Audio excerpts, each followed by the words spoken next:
vamos lá. Uma coisa que eu queria falar com você é o seguinte. A tua formação, a tua formação teológica, nós sabemos, mas eu quero trabalhar contigo mais essa área musical, porque a gente te conhece também, não sei se todos, mas eu te conheço pela área musical. Você começou a tocar quando? Como é que foi a tua história de música e tal? Conta pra gente um pouquinho aí, pra gente aprofundar um pouco. Tem muito pastor aqui que tá querendo ouvir e pediu pros ministérios de louvor estar ouvindo a gente, então vai ser muito legal a gente fazer esse bate-bola. Ok, a coisa da música ela começa comigo na minha infância, pastor Marcos. Muito novo, eu ouvia, tinha quando eu falo muito novo, é coisa de 6, 7 anos de idade, tinham 2 rapazes que tocavam na igreja, que eles tocavam guitarra muito bem. E tinha uma coisa interessante, uma característica, um deles, ele tocava guitarra, e a música ela tinha a sua melodia desenvolvida, e geralmente quando passava o solo para ele conseguia reproduzir na guitarra exatamente a mesma melodia. E aquilo eu cresci no ambiente falando assim, poxa, fulano faz a guitarra falar, né?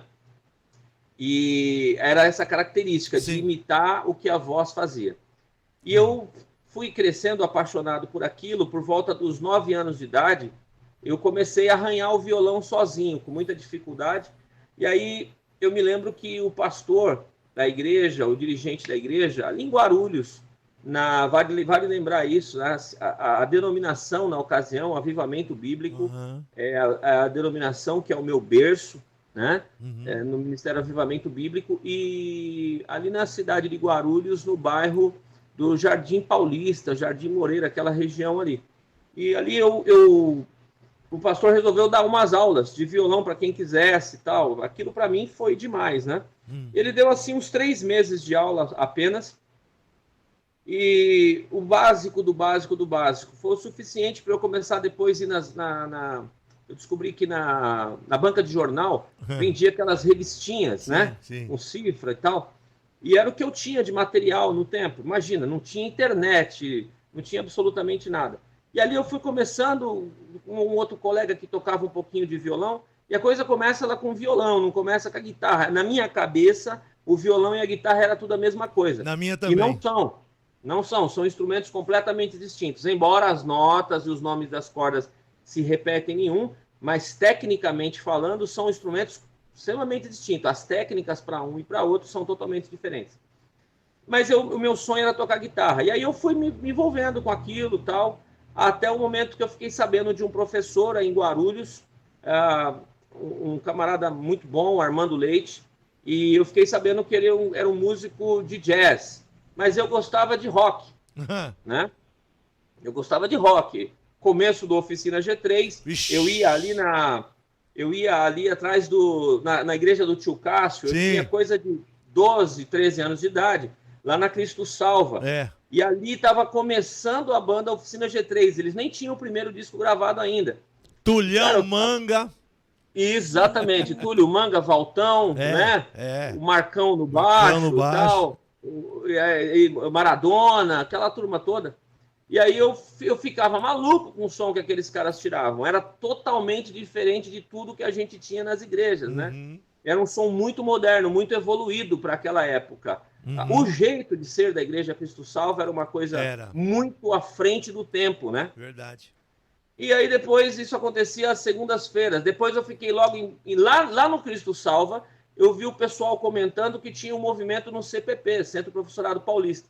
Aí eu fui conhecer o Ademar de Campos no tempo áureo do disco Fruto nos Lábios, né? Aquele CD, aquele vinil ao vivo, né? Então você me via por lá, pô. Então, eu só não te conhecia, mas eu tava lá. Quase toda segunda. Aí eu alternava. Gravador desse tamanho, em cima do palco, desse tamanho assim, era eu. Puxa vida, que legal. Então, e ali era interessante, porque... E outra, você tinha que chegar cedo, senão você não entrava, né? Filona na porta, ó.